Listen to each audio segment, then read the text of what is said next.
Thank you for joining us this Thursday night. I'm Rob Hagan. And I'm Kyra Isaacs. 4 of Mesa County's 5 Board of Health members resigned en masse on May 18th, saying county commissioners called them to a meeting threatening to fire them. The 4 said they believe it's because they refused to fire Public Health Director Jeff Kuhr. Danny Condon has the story. It's definitely a reason for concern. Investigative reporter Anne Landman is following a long trail of controversial actions by Mesa County Commissioner Janet Rowland. The latest appears to be an effort to remove Mesa County's Public Health Director Jeff Kuhr. May 18th, 4 of Mesa County's 5 Board of Health members submitted their resignations. The only one who did not, Commissioner Janet Rowland. This comes following very public tensions between Rowland and Mesa County Public Health Director Jeff Kuhr. These attacks on the director of the Mesa County Health Department were very curious to me because they seemed to come out of the blue. Landman has been following this story for some time now, emailing both Rowland and Kuhr regarding the issue.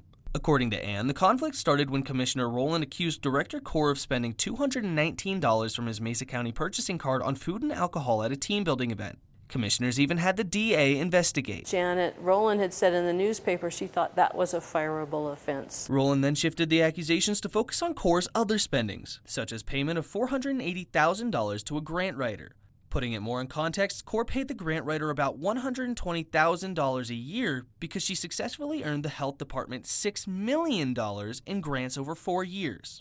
$2 million of that went to the Clifton campus that the commissioners are touting right now as a great success. I think it's going to well move beyond the effects of what we have today and really leave a legacy there in Clifton. We're really proud of that. May 16th, county commissioners who have no oversight over Executive Director Jeff Kuhr but do oversee the board members put members on notice of a special meeting to consider removing all of them except Commissioner Rowland, who appointed herself to the board. In the resignation letter, board members say it was evident commissioners proposed their termination because they, quote, disagree with the Board of Health's decision to continue the employment of Jeff Kuhr as Public Health Director.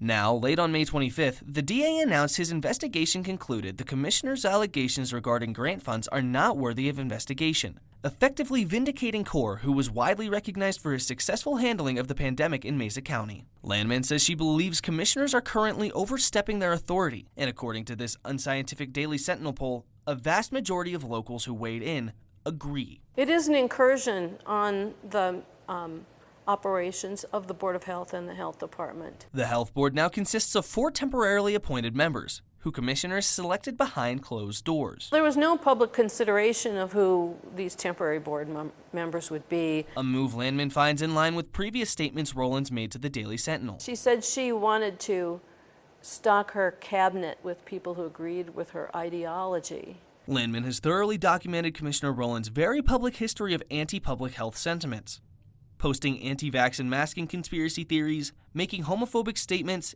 even promoting efforts to pay drug-addicted women $300 to get sterilized. Kuhr would be the second Mesa County Health Director Rowland has disagreed with and worked to remove. First on the Western Slope, I'm Danny Condon, KREX 5. The board members' resignation letter urged commissioners to stay above the political fray and preserve the separation between the Health Board and Board of Commissioners, saying, quote, "We don't believe that Mesa County Public Health could have achieved what we did during the COVID-19 pandemic unless this separation was preserved." We reached out to Mesa County officials hoping to talk with Commissioner Rowland for this story, but administrators did not get back to us. We are still hoping to hear from the commissioner.